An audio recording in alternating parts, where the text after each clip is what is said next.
previous lecture, I was talking about how Americans got on the road to rebellion, especially since, as late as 1760, most white colonists considered themselves loyal subjects of the English king.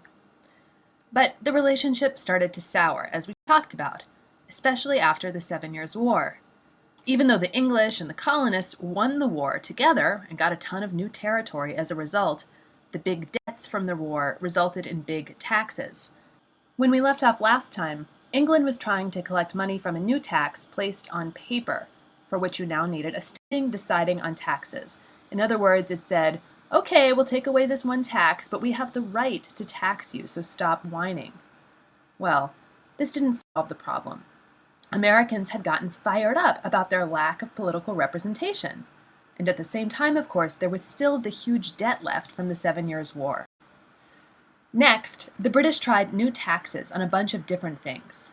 Tea, glass, paint, lead, a few other things, articles of daily life. These weren't onerous taxes. They weren't incredibly high or burdensome. And if England had started with those taxes, colonists probably painting. This was a contemporary painting. Think about the point of view of the artist. The soldiers are united. They're firing all together. The commander is clearly commanding them to fire, whereas the people in the crowd are just innocent civilians hit by these bullets. One of the dead was a man named Crispus Attucks. He was the son of an African man and an Indian woman. He was a free man, a rope maker by trade. I'm going to show you a clip now from the John Adams miniseries that aired a few years ago. We'll be talking a lot more about John Adams later, but I want to show you this clip because it gives you a really good sense of the Boston Massacre, I think. So this is set in Boston, 1770, the night of the massacre. You'll see John Adams returning home from a trip, and you'll hear people outside yelling, "Fire!" I kind of like this because you'll notice that he immediately rushes outside with a bucket. He thinks there's a fire. We talked briefly about how fire was a major risk in 18th century towns because everything was made of wood. Of course, in this case, it was not a real fire. It was someone shouting fire to the soldiers. So let's take a couple of minutes and look at this clip.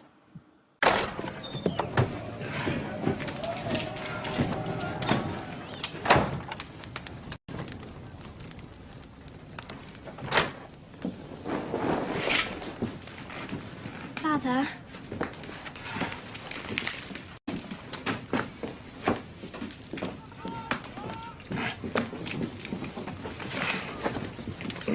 Allow the child to breathe, John. Can you breathe now? Did you go to the farm? Yeah. Mr. Bass is sending a cord of wood, and there's a fence down the south field.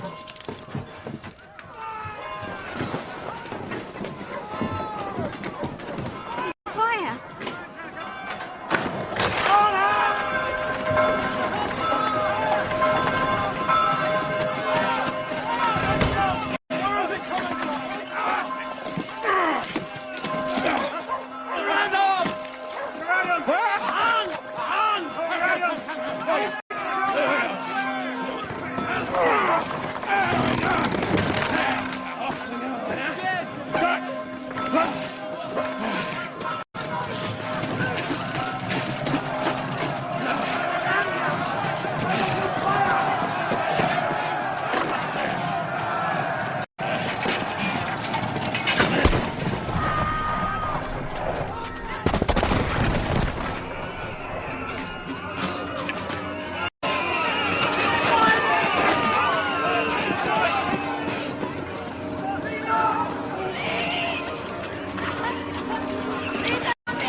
Look at me.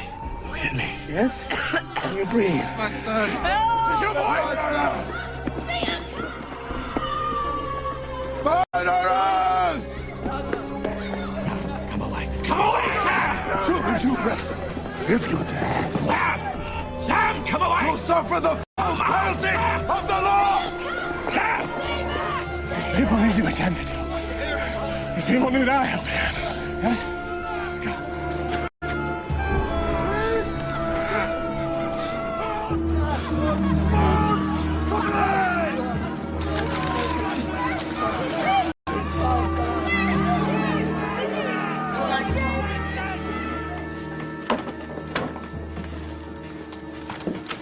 What happened, Father?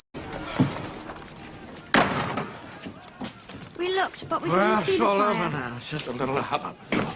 Nothing to worry about. Return to bed. Bed, both of you!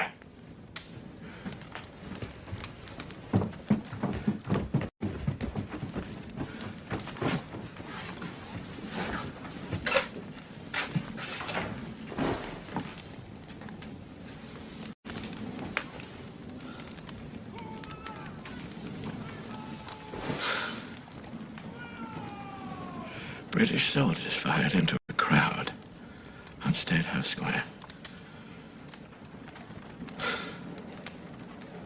God help us. I thought it might come to this. People were killed. I cannot say what number. One of them no more than a child, from what I could see. I have no words for it, Abigail. After the Boston Massacre, the British soldiers were jailed for their own protection to protect them from mob violence, and their trial came in the fall. They were defended by two men, one of them, John Adams, a lawyer, who was deeply committed to the idea that even unpopular defendants deserved a fair trial. Adams' stance was also a good tactical decision. That was because it showed that Boston, despite of the mob action, wasn't run by a mob. It wasn't lawless. It could defend British law. In fact, despite overwhelming anger against the soldiers in Boston, ultimately the troops' leader was found innocent, as were all but two of the men, and those men were only convicted of manslaughter, branded on the thumb, and released. It was stunning. Meanwhile, the new British Prime Minister recommended that all those new British taxes be repealed. And they did it. They repealed all the taxes except the tax on tea, which they largely kept as a symbol of Parliament's power over the colonists.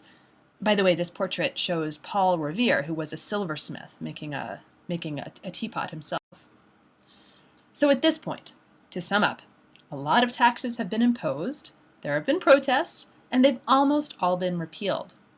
A lot of people start to think that the worst of the crisis was behind them.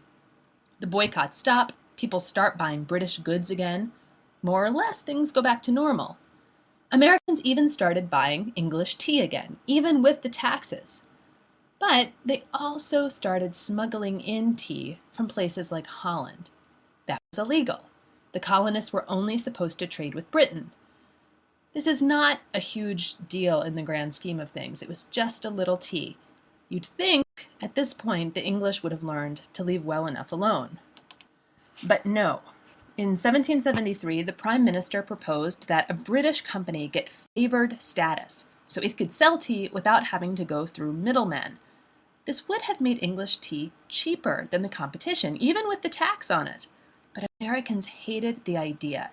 They saw the plan as a British plot to get Americans to buy taxed tea.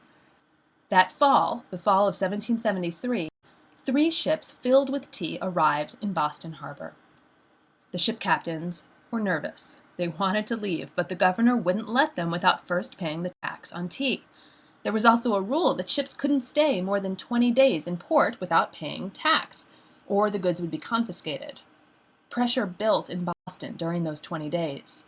Finally, on the last day, between 100 and 150 men boarded the ships. Some of them were thinly disguised as Indians, and they dumped thousands of pounds of tea into the water while a crowd of 2,000 people watched. So I want to make a big point, in case it's not clear.